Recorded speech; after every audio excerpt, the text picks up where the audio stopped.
A ver chicos, el día de ayer nos quedamos acá. Vamos a continuar con las siguientes diapositivas. ¿Me escuchan, no es cierto?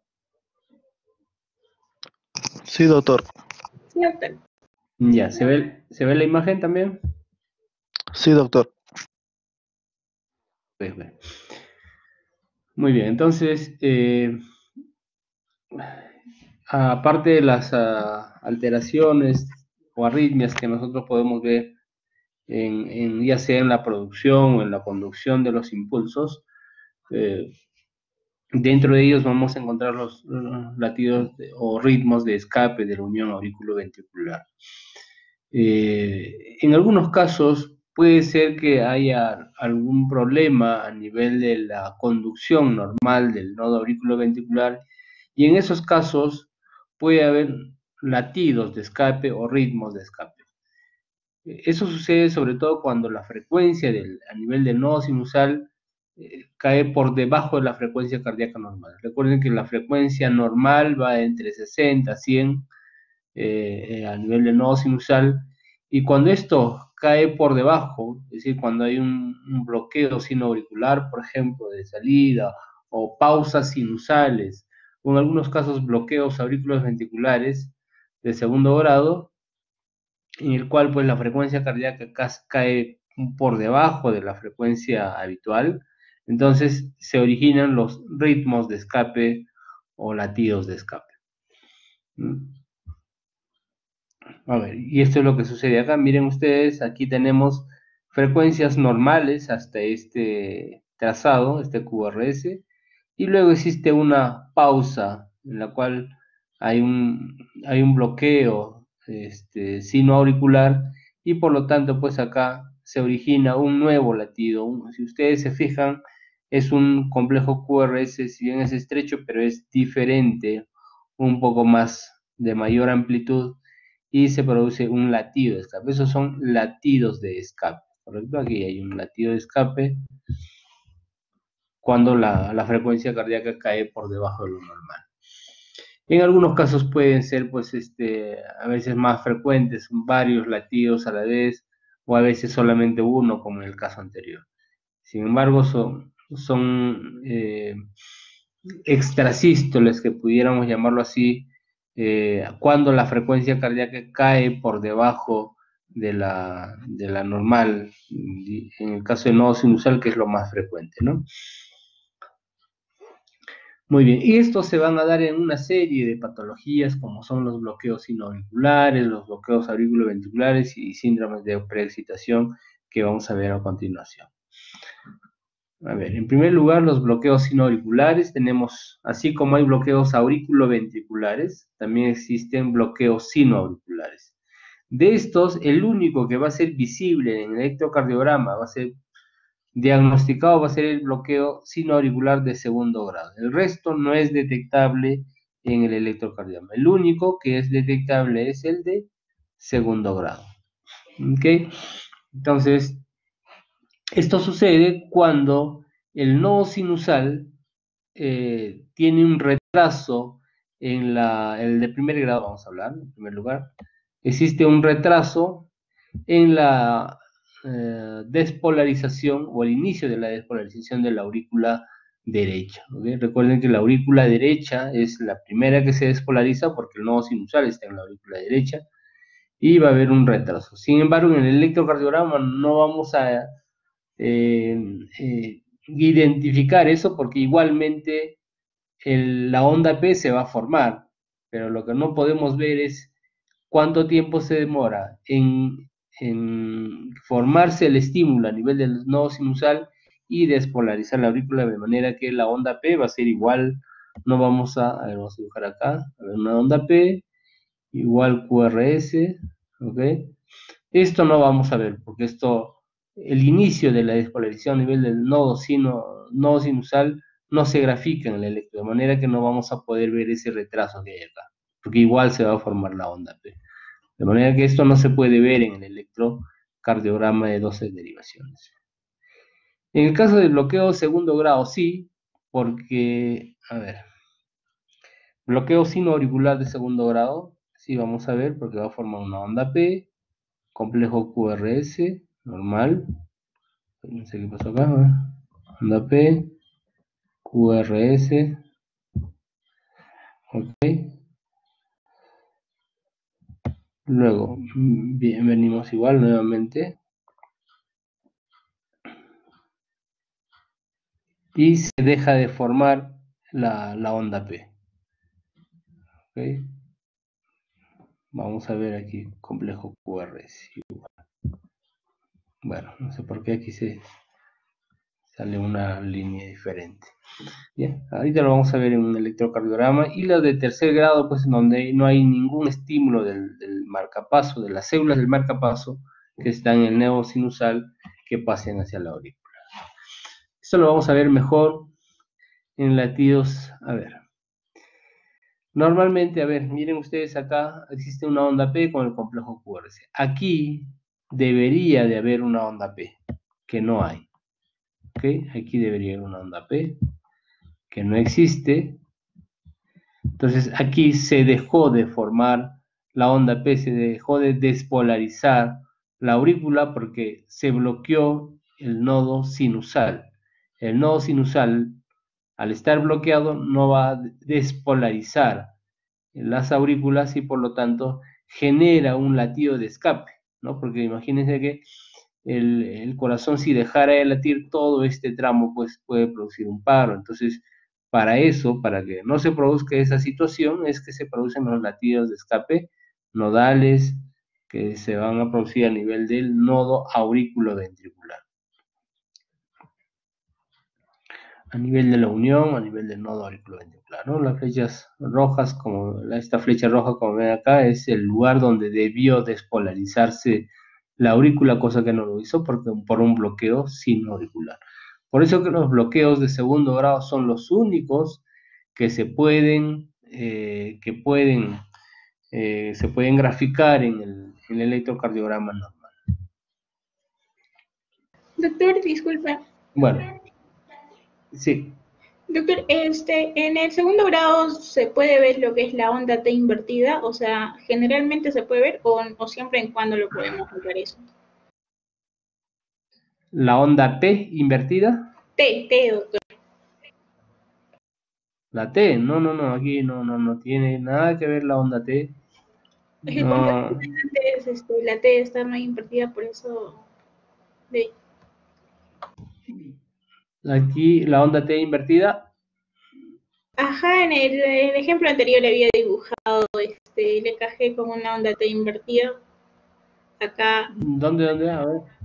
en el segundo grado, doctor, dijo que la T va a estar un poco invertida, por eso que decía mi pregunta.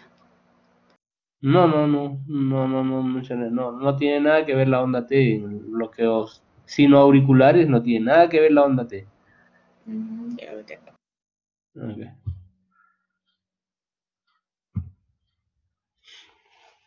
Ya. Otro trastorno de la conducción son los bloqueos auriculoventriculares, ¿no? Que en este caso se va a producir por una dificultad del paso de los estímulos de aurícula hacia los ventrículos.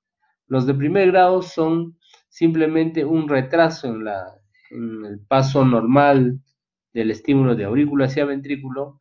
El de segundo grado sí, pues van a pasar algunos y otros no, y el de tercer grado no pasa ningún estímulo, como vamos a ver en un momento. Bueno, en este caso tenemos un bloqueo auriculoventricular de primer grado, es decir, se estimula las aurículas, ¿cierto? Como vemos acá, estas son las despolarización de las aurículas. Luego, hay un retraso fisiológico pequeño, que no debe ser esto más de 200 milisegundos, el intervalo PR no debe ser más de 200, y en este caso tenemos un intervalo mucho mayor. ¿Cuánto de intervalo tenemos en este caso? A ver, ¿alguien del grupo?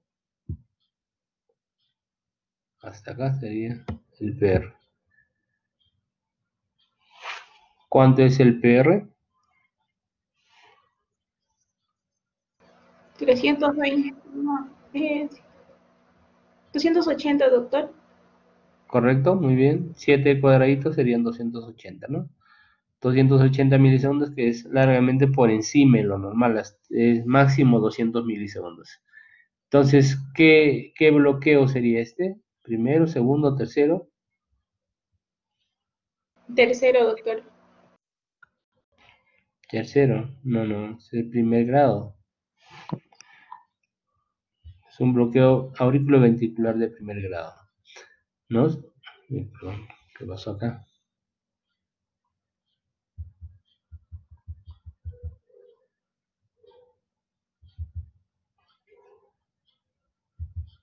Ya.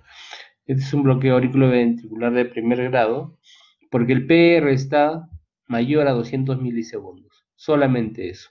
Hay un retraso simplemente, pero todos los estímulos que pasan por la aurícula logran pasar hacia el ventrículo y por eso se forma el complejo QRS.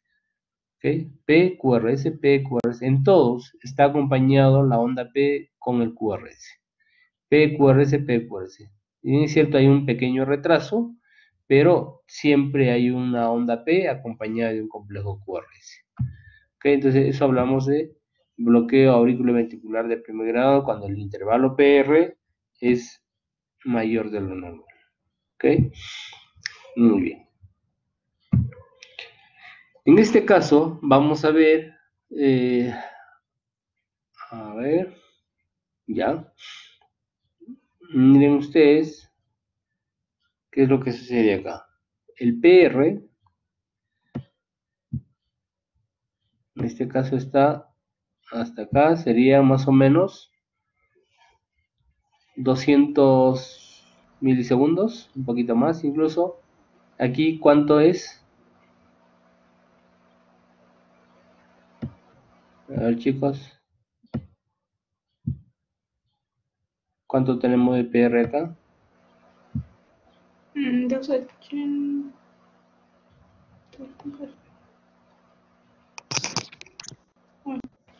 320. 360. Más o menos 260, ¿no? 260 milisegundos. Ya, 260, un poquito más de 240. Y aquí se va prolongando mucho más, aquí está casi de 400 milisegundos, hasta que la onda P, que es esta de acá, ¿no? Esta sería onda P, onda P, onda P, hasta que esta onda P no conduce ningún estímulo hacia, hacia el ventrículo, ¿no? Aquí debería haber un complejo QRS, que no hay, ¿correcto? Entonces, se va prolongando el PR hasta que deja de conducir y finalmente aparece un nuevo ciclo, el PR, QRS, PR, perdón, onda P, QRS, con un PR que se va prolongando progresivamente.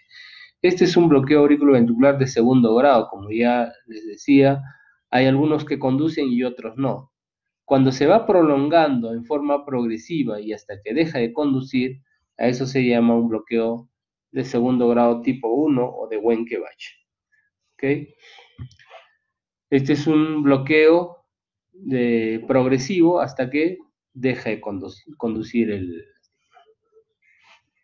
Luego hay otros bloqueos en el cual la onda P se forma normalmente, ¿ya? El intervalo PR es constante. Si ustedes ven acá, este es lo mismo de este. No hay variación, no es que se prolonga como el otro, como hemos estado viendo. Esto es igual, pero súbitamente, sin hacer previamente una prolongación, súbitamente desaparece. Aquí debería haber un complejo QRS. Aquí también debería haber otro complejo QRS. ¿Okay? Cosa que no tenemos. Entonces, este es un tipo de bloqueo auriculoventricular de segundo grado, pero MOVIS 2, ¿ok? Tipo 2. Muy bien. Cuando no avisa previamente, se llama MOVIS 2, y cuando se va alargando progresivamente hasta que desaparece, sería un MOVIS 1, o de Wenckebach, ¿no? Y el de tercer grado, miren ustedes, a ver, aquí tenemos una onda P, aparentemente seguido de un complejo QRS, pero aquí hay otra onda P, que aquí no hay complejo QRS. Aquí tenemos otra onda P.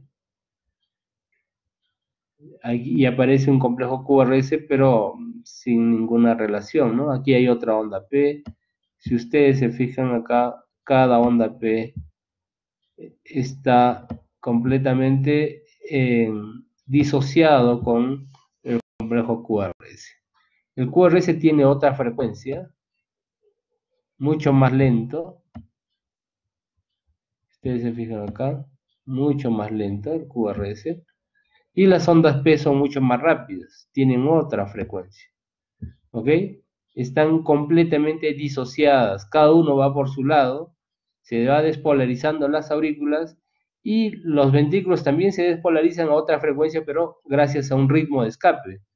Es un ritmo de escape ya producido por otras células tipo marcapaso, pero no por las células las células del nodo sinusal, que si bien es cierto siguen funcionando, pero no pasan por el nodo auriculoventricular y por lo tanto eso hace de que se produzca pues una despolarización propia de los ventrículos, ya sea esto a nivel de las de His o puede ser a nivel de la rama. En este caso, cada uno va por su lado, ¿no es cierto? Es un bloqueo completo. Ningún estímulo a nivel del nodo auriculoventricular pasan, todos se quedan en las aurículas, por eso que las aurículas tienen su propio ritmo y los ventrículos, al no tener ningún estímulo que viene de las aurículas, el propio ventrículo empieza a contraerse por células autónomas también que van a producir estímulos propios, pero obviamente a una frecuencia mucho menor, no a la misma frecuencia que viene pues del nodo sinusal, que es de 60 a 100, ¿no? Entonces, por eso que su frecuencia, como vemos acá, es mucho menor que el nodo sinusal. Muy bien, chicos. ¿Hasta ahí alguna pregunta? Doctor, en relación a esas células especializadas, ¿se podría también considerar como los nódulos ectópicos? Nódulos ectópicos, focos ectópicos se llaman, Sí, doctor, focus. pero esos sobre todo son en extrasístoles, ¿no? Estos son células marcapaso, se llaman ritmos de escape por eso. Son ritmos de escape en la cual vamos a encontrar pues, células que pueden ser las de His, puede ser las ramas derechas o las fibras de Purkinje que empiezan a funcionar como marcapaso. ¿Ok? Generalmente cuando hablamos de extrasístolos sí hablamos de focos ectópicos, ¿no? Ya sea en aurícula o en ventrículos serían focos ectópicos, pero cuando funcionan como marcapaso, con un marcapaso, digamos, subsidiario, cuando deja de funcionar el nodo sinusal, se llama pues ritmos de o latidos de escape, ¿no? Latido de escape, ¿no? En este caso son latidos de escape o ritmos de escape, estos complejos QRS, y los latidos de escape, pues como decía, se puede producir a nivel del el mismo nodo auriculoventricular a veces, o a veces el haz de His o las ramas, ¿no? Eso lo vimos en la diapositiva del día de ayer, lo pudimos ver eso en una de las diapositivas. Muy bien, vamos a ver entonces a lo que es un bloqueo de rama, ¿no? ¿Esto hicimos con ustedes? Creo que sí, ¿no? Sí, doctor. Ya hicimos, entonces lo vamos a pasar. Estos son eh, síndromes de preexcitación. No, doctor. No, doctor. Ya. Ok, vamos a ver entonces. Esto más o menos tiene la misma explicación cuando hay bloqueos de rama, pero con sus características, ¿no? Que vamos a ver ahora. Síndrome de preexcitación, bueno, vamos a dibujar aquí el corazoncito.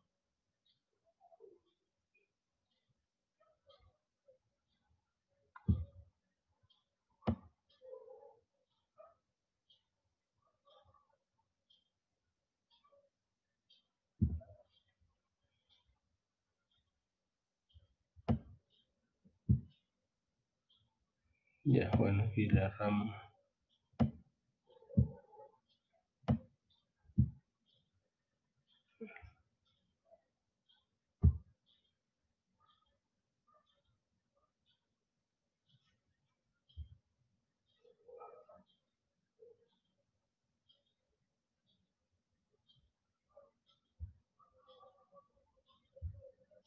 Ya, a ver. Normalmente, pues, nosotros tenemos el nodo sinusal, perdón, nodo sinusal, el nodo auriculoventricular,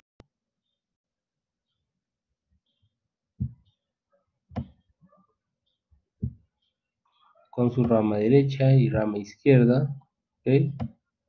Eso es lo que normalmente sucede. ¿Qué es lo que va a pasar acá? Por cuestiones a veces ya de nacimiento o cuestiones congénitas, puede ser que exista una rama o una vía accesoria, ¿no? Lo vamos a dibujar con azul. Cuando comunican aurículas y ventrículos, en este caso aurícula izquierda con ventrículo izquierdo, vamos a llamar el haz de Ken. Este es el haz de Ken.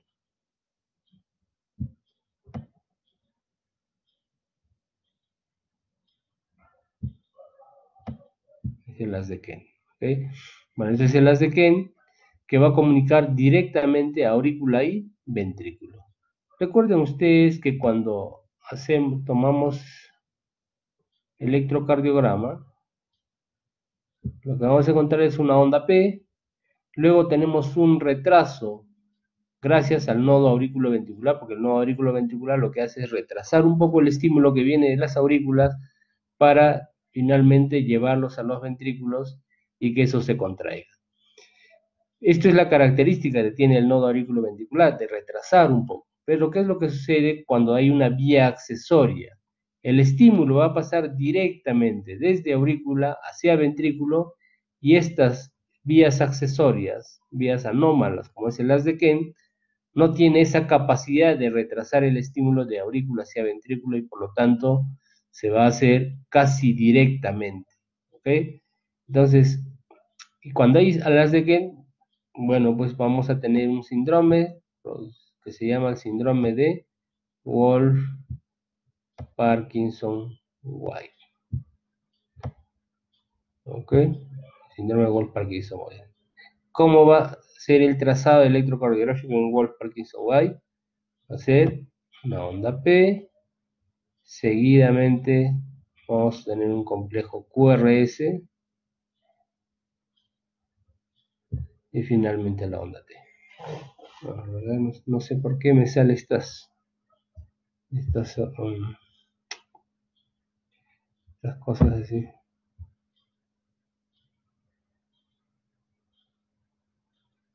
Bueno. Ya, entonces, el trazado electrocardiográfico va a ser, voy a tratar de dibujar nuevamente, me salen unas líneas horizontales, no sé por qué motivo.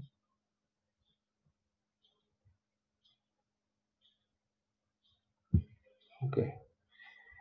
Ya, ok, entonces vamos a encontrar una onda P y casi seguidamente vamos a encontrar nosotros un complejo QRS ancho.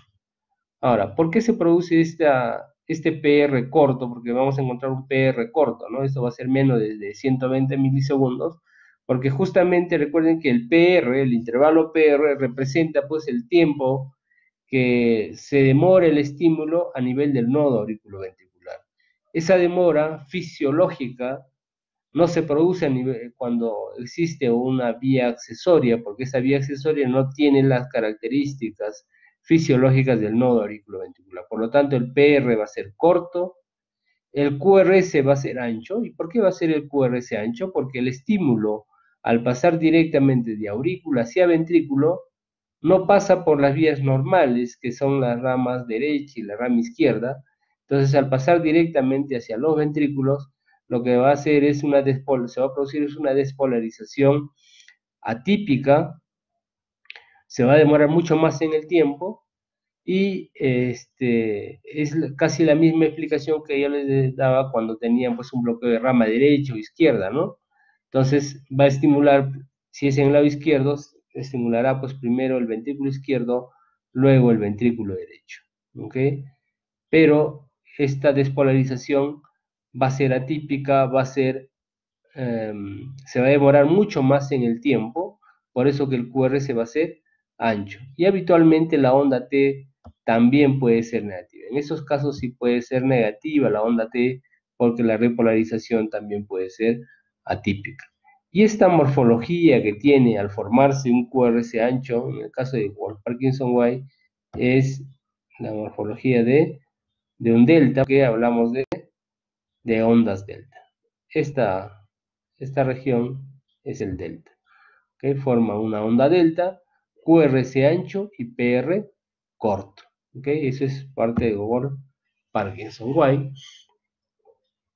Como ya les mencioné, este es el electrocardiograma, onda P, inmediatamente se forma el complejo QRS, ¿ok?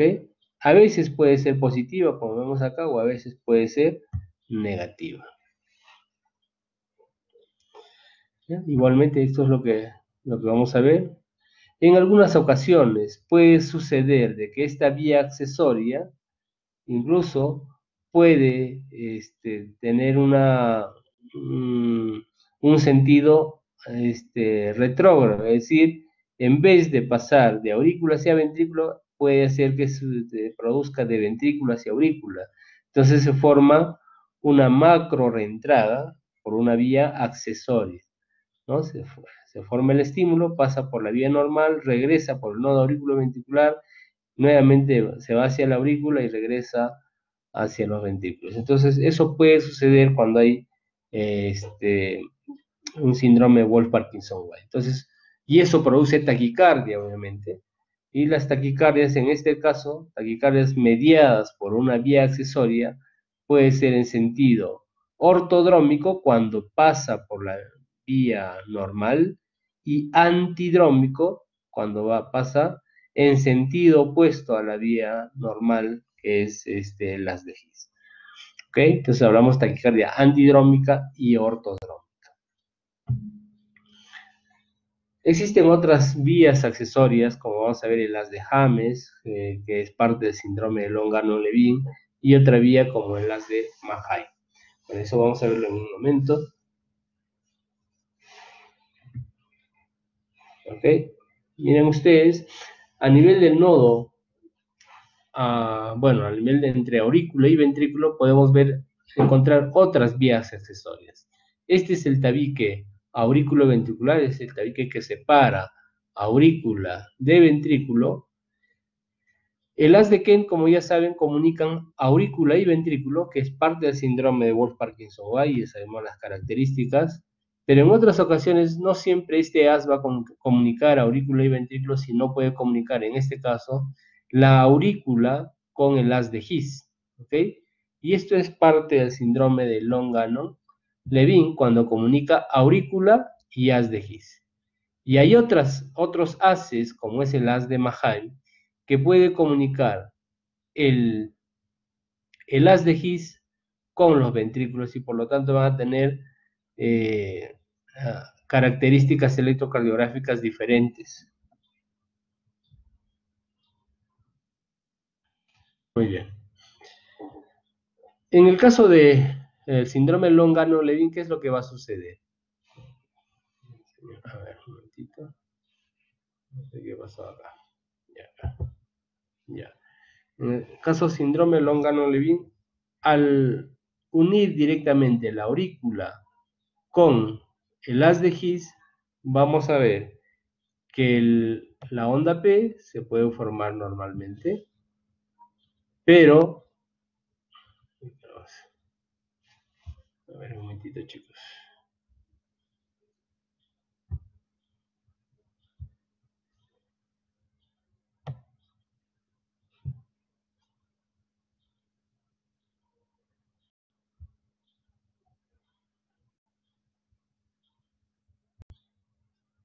Ya, a ver, se forma la onda P normalmente, luego va a bypassear el nodo auriculoventricular, ¿ok? Bypassear el nodo auriculoventricular, por lo tanto el PR va a ser corto, porque no va a pasar, al no pasar el estímulo por el nodo auriculoventricular y no sufrir el retraso, el PR va a ser corto, pero lo que sí va a llegar es al haz de His. Por lo tanto, el estímulo se desprende del haz de His y la despolarización de los ventrículos va a ser completamente normal, porque ya se encarriló a este haz de His, esta vía normal. Por lo tanto, el PR va a ser corto, pero el QRS va a ser normal. O sea, no va a haber QRS ancho. ¿Ok? Entonces, el PR corto y el QRS normal, sin alteraciones. Eso es parte del síndrome Longano-Levin, mientras que cuando hay una vía accesoria como las haces de Mahain, ¿qué es lo que va a suceder? El estímulo va a pasar normalmente por el nodo auriculoventricular porque el bypass es posterior al nodo auriculoventricular, ya sea el haz de His o la porción distal del nodo auriculoventricular. Por lo tanto, vamos a encontrar en el haz de Mahain una onda P normal. El PR va a ser normal, o sea, va a estar entre 120 y 200 porque el estímulo pasa normalmente por el nodo auriculoventricular, y el QRS se va a hacer ancho porque al tener este haz anómalo estimulando al ventrículo directamente y no pasando por las vías normales, por lo tanto el QRS pues va a ser ancho, ¿no? Un QRS ancho. ¿Okay? QRS ancho por pasar por otras vías diferentes a las ramas derecha e izquierda. Entonces, tenemos características diferentes en el síndrome Longano-Levin y por fibras de Mahain. Bueno, el síndrome Wolff-Parkinson-White, que ya lo vimos, lo vamos a encontrar básicamente repasando un poco a ver Wolff-Parkinson-White, la presencia de ondas delta, que es esa onda que esto que ya les mostré, ¿no? Si nosotros trazamos, aquí se forma un delta. Con un delta, el PR va a ser corto y el QRS ancho, que son las características de síndrome Wolff-Parkinson-White. Las vías accesorias, en el caso de Wolff-Parkinson-White, puede darse en diferentes regiones del corazón. La más frecuente es la región de la pared libre del ventrículo izquierdo. Casi el 60% de todas las vías accesorias se producen a nivel de la pared libre del ventrículo izquierdo. Luego, un porcentaje menor se va a hacer a nivel de la región posteroseptal derecha o izquierda, un 25%. Otro pequeño porcentaje, que en algunos casos puede llegar hasta la quinta parte, en la pared libre del ventrículo derecho, y finalmente en la región anteroseptal, muy grande, que es en el 2%. Entonces, eso es lo que vemos acá. Criterios diagnósticos para Wolff-Parkinson-White, como ya les decía: PR corto, que es menos de 120 milisegundos, el QRS ancho, superior a 100 milisegundos, y la presencia de ondas delta.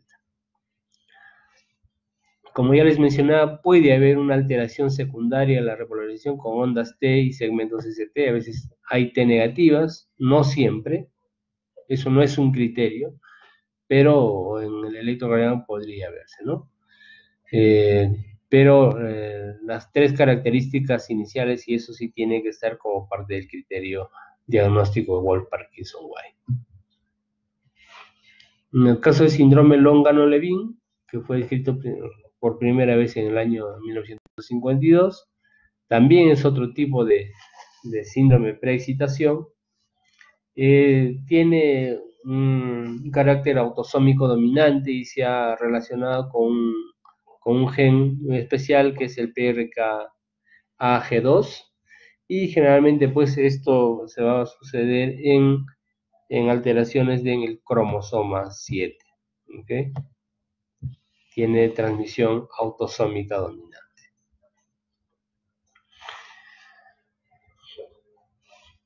Como ya habíamos mencionado, el síndrome Longano-Levin se va a producir por una conexión anómala entre las aurículas y los ventrículos, pero mediante las fibras de James, ¿no? Las fibras de James o James, como quieran llamarlo, y generalmente el nodo sinusal es un nodo hipoplásico en algunos casos, pero lo que sí hay que tener en cuenta es pues la alteración que se produce, ¿no? La vía accesoria que se produce. En este caso de las de James, como ya hemos visto, que comunica aurícula directamente con el haz de His. Y lo que va a hacer es bypassear el nodo auriculoventricular, por lo tanto, el PR va a ser corto porque no tiene la capacidad de retrasar esta vía como lo hace el nodo auriculoventricular. Como vemos acá, miren ustedes, el PR va a ser completamente corto y el QRS va a ser normal, porque después de ello viene la despolarización por las vías normales. Muy bien, entonces, ¿cuáles son los criterios en el caso de síndrome Longano-Levin? El PR va a ser corto, el QRS normal, y puede haber presencia de taquicardias paroxísticas supraventriculares cuando hay esta alteración de base, ¿no? Miren ustedes el PR en este caso. PR corto con QRS normal. Diagnóstico, síndrome Longano-Levin. En caso de fibras de Mahay, como yo había mencionado, el segmento de PR va a ser normal, porque pasa el estímulo normalmente por el nodo auriculoventricular, pero el QRS sí va a ser ancho, con presencia de ondas delta, porque el estímulo va a pasar pues directamente hacia el ventrículo y la despolarización va a ser atípica. ¿Ok? Muy bien, muchachos, hasta aquí. ¿Alguna pregunta como dentro de los síndromes de preexcitación?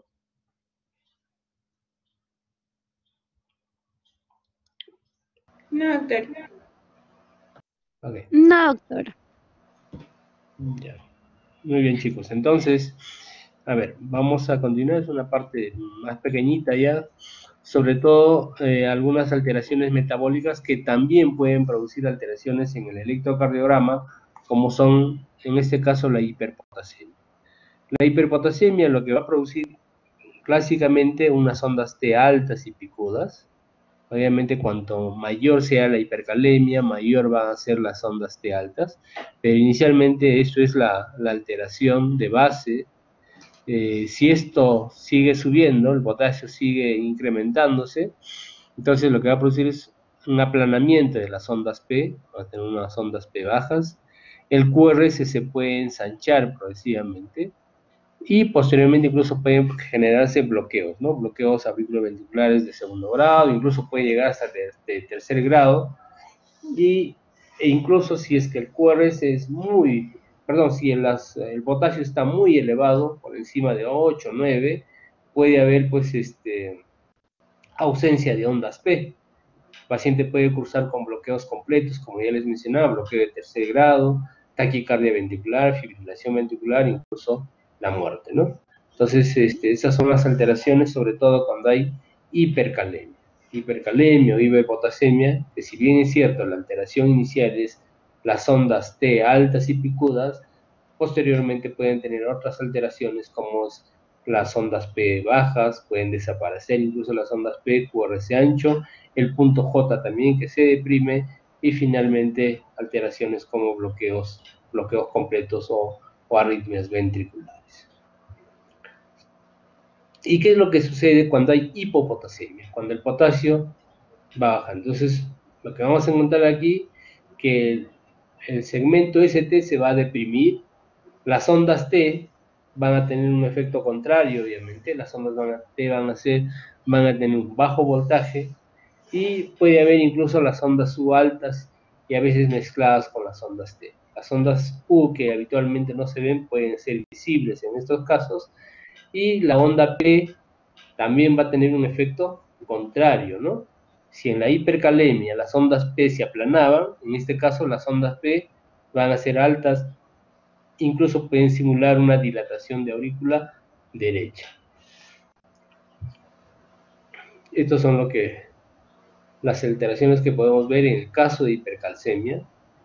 En el caso de hipercalcemia lo que encontramos pues es un acortamiento del QT, a expensas sobre todo del segmento ST.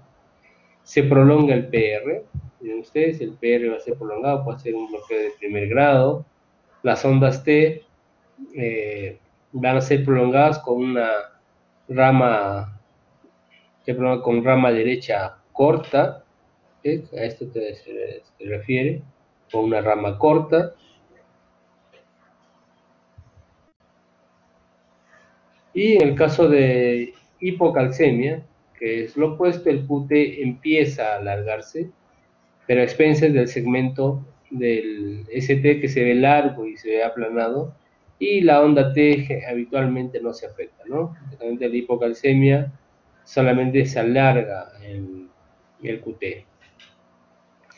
Son alteraciones que son menos frecuentes, obviamente, que la hipercalemia. De hecho, la hipercalemia es uno de los trastornos metabólicos que con mayor frecuencia se ven y pueden tener alteraciones electrocardiográficas, ¿no?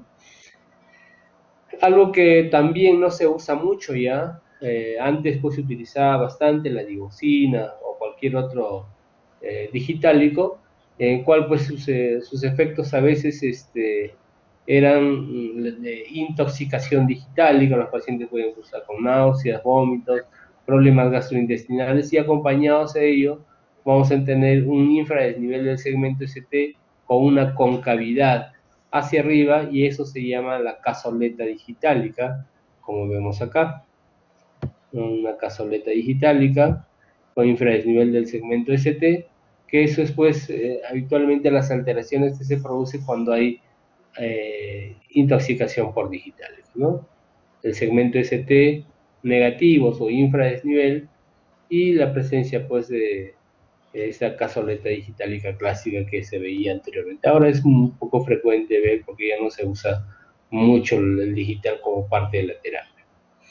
En el caso de pericarditis también pueden tener alteraciones, sobre todo pueden simular un infarto de miocardio, que vamos a encontrar sobre todo algunos estadios de la pericarditis. En un estadio 1 inicial, generalmente pues se ve un supradesnivel del segmento ST, pero con concavidad superior en todas las caras, y habitualmente en caras inferior y anterior. Puede haber desviación del segmento PR, pero de polaridad opuesta a la onda P, es decir, sí puede simular una lesión auricular, y en algunos casos las ondas T pueden estar positivas cuando el ST está elevado, cosa que no sucede en un infarto, ¿no? Cuando hay un infarto, generalmente pues las ondas T se hacen negativas, mientras que en pericarditis se hacen positivas. Bueno, eso lo vamos a ver mejor en el trazado electrocardiográfico. Posteriormente las ondas ST vuelven a su estado basal, pero mientras que el PR se mantiene desviado, que puede ocurrir esto pues en algunos días, entre 2 a 3 días después de la fase o después del estadio 1. Posteriormente, en el estadio 2 tardío, las ondas T empiezan a aplanarse y se vuelven negativas de forma gradual, y posteriormente estas ondas se van a invertir en forma generalizada, y en el último estadio, que generalmente pues son ya algunos meses, incluso al mes o un mes y medio, el electrocardiograma retorna a su estado inicial. Este es una pericarditis de fase 1, que es lo que vamos a encontrar, lo que ya les mencionaba, un supradesnivel del segmento ST en todas las derivaciones. En este caso tenemos en 1, en 2, también en derivaciones precordiales, pero con concavidad superior. Si ustedes se fijan la flecha que vemos acá, bueno, acá, aquí tenemos una flecha, lo que está indicando es que el supradesnivel, si bien es cierto, existe, pero con una concavidad superior, mientras que en un infarto habitualmente hay convexidad. A ver, vamos a dibujar aquí al costado un electrocardiograma con supradesnivel del segmento ST en presencia de infarto. Habitualmente en infarto es así. Existe supradesnivel, pero con convexidad, mientras que aquí hay concavidad. Hay una concavidad en el caso de pericarditis y habitualmente generalizado. Y en el caso de infarto, pues tenemos las imágenes en espejo, imágenes especulares, ¿no? Cosa que no existe en pericarditis. Muy bien, muchachos. A ver, ¿alguna pregunta hasta acá?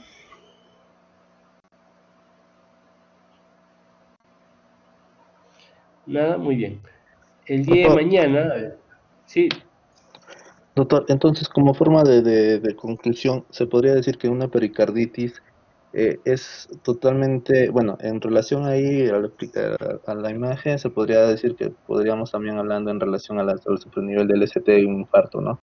Pero la diferencia entonces sería en que no se cumple con el espejo en relación a lo que se puede dar en un infarto. Claro, con ustedes ya hicimos las imágenes especulares en un infarto, ¿no es cierto? Sí, doctor. Ya, aquí no se da, pues. Si nosotros tuviéramos, por ejemplo, supradesnivel en 2, 3 y ABF, como vemos acá, deberíamos tener infradesnivel en derivaciones, pues, B4, B5, B6, que no tenemos acá. Aquí sigue habiendo supradesnivel, ¿ok? Realmente hay supradesnivel en todas las derivaciones, excepto en ABR, ¿no? En ABR tenemos un pequeño infradesnivel, pero el supradesnivel es en todas las derivaciones y la morfología es diferente. Tenemos concavidad, ¿cierto? Gracias, doctor. Ok.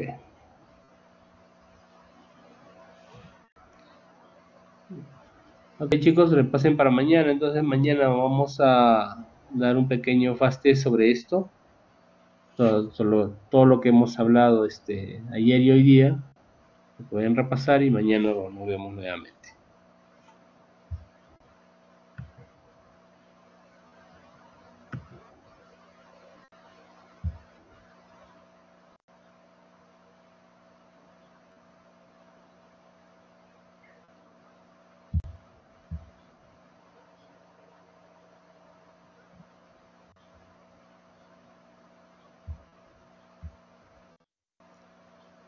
Ok, chicos, nos vemos mañana entonces en el mismo horario. Mañana en el horario normal, perdón, ¿ya? Mañana en el horario normal. Sí, doctor. Doctor, una consulta.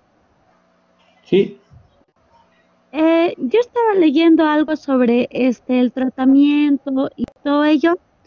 Encontré acerca de la cardioversión. En sí no lo pude leer mucho. ¿Me podría explicar un poquito en qué consiste una cardioversión?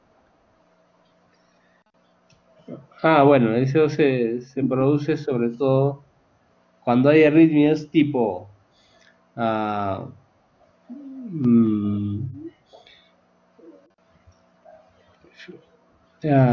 fibrilación auricular, cuando nosotros queremos cardiovertir, o sea, de lo que está en arritmia, queremos convertirlo a ritmo sinusal, a eso se llama cardioversión. Por ejemplo, si el paciente tiene, como decía, fibrilación auricular o flúter auricular, cuando queremos convertirlo a ritmo sinusal, hablamos de cardioversión. ¿Ok?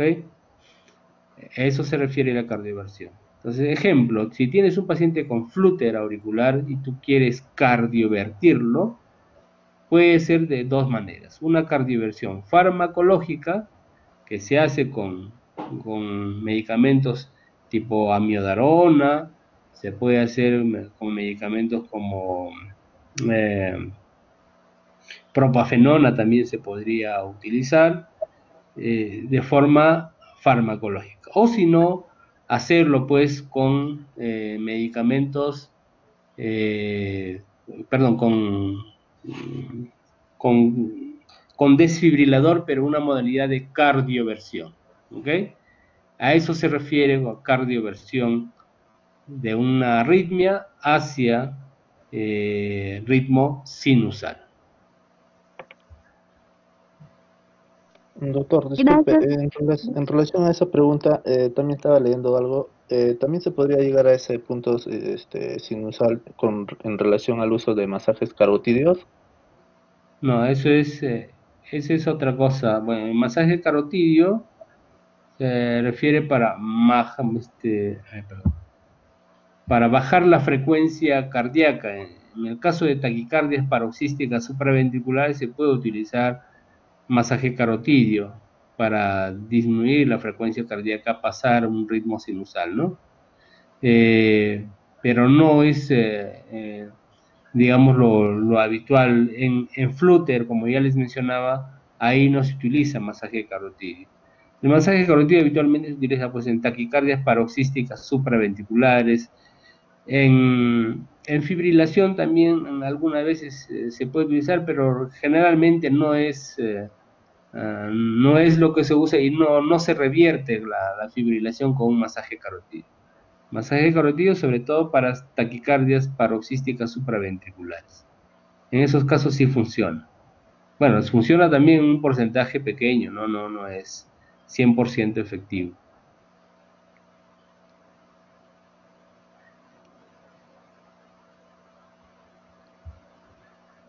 Doctor, disculpe, respecto a ello también, según lo que yo había leído, el síndrome de Wolff-Parkinson-White, el tratamiento de gol estándar sería el verapamilo. ¿Para Wolff Parkinson White? Ujú. Sí, doctor. No está, no se utiliza el verapamilo para Wolff Parkinson White. Si el Wolff Parkinson White está asintomático, no necesita ningún tratamiento. Dependiendo en qué casos quieres utilizar el Wolff Parkinson, tratar el Wolff Parkinson White. Hay gente que tiene Wolff Parkinson White toda su vida y nunca recibió ningún tratamiento. No necesita tratamiento si es que es asintomático. Pero si cursa con taquicardias, ahí hay que ver qué tipo de taquicardia es y de acuerdo a eso daremos el tratamiento. Pero generalmente contraindicado todos los frenadores del nodo auriculoventricular. Beta bloqueantes, sobre todo si el paciente hace fibrilación auricular asociado a Wolff Parkinson White, ahí no puedes dar ningún frenador del nodo auriculoventricular. Dentro de ellos está pues el verapamil, está los beta bloqueantes, la digoxina, la natosio, todos esos medicamentos que son frenadores del nodo auriculoventricular están contraindicados en Wolff Parkinson White en el contexto de fibrilación auricular. Por eso va a depender de qué tipo de arritmias asociadas viene el Wolff Parkinson White. Pero solas, el Wolff Parkinson White no necesita ningún tratamiento, solamente observación. Gracias, doctor.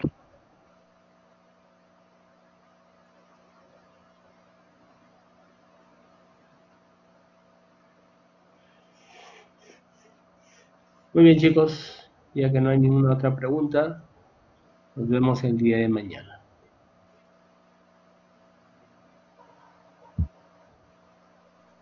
Gracias, doctor.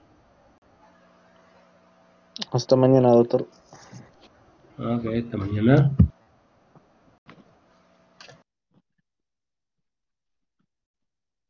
Hasta mañana, doctor.